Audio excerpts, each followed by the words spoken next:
The controversial National Reconstruction and Resilience Authority NARRA bill returned to the upper house for the second time as senators engage in hours-long debate on the legislation.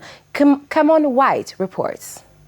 There is continued division between government and opposition members over the level of authority the proposed National Reconstruction and Resilience Authority NARRA would wield. The bill, which was passed in the House of Representatives after a marathon sitting, is facing scrutiny in the Senate, where opposition members have sharply pointed out gaps in key provisions. Opposition senators continue to echo concerns raised by the counterparts in the lower house, arguing that the legislation grants sweeping powers without sufficient accountability mechanisms. Opposition Senator Donna Scott Motley argued that there has been little consultation on such a critical bill. She argues that the government's approach has disregarded the voice of the public and the civil society. NARRA reminds me of NERA.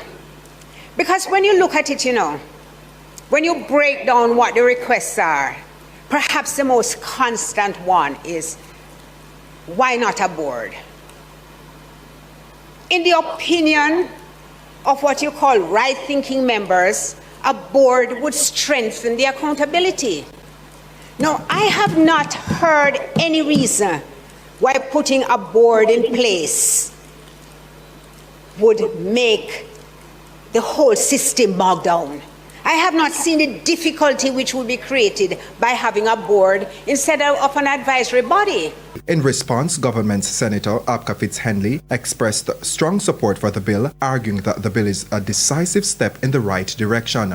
We support passage of the bill because we recognize that Hurricane Melissa, having accounted for 56% of GDP, that means that the damage is so extensive that operating at normal pace, it would take approximately 25 years, conservatively speaking, of normal government of Jamaica capital expenditure to address the damage. And that would mean nothing new is built.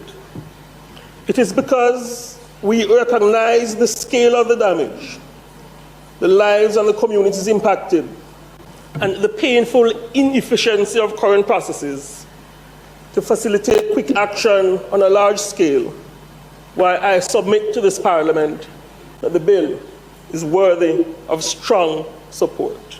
Cameron White, TVJ News.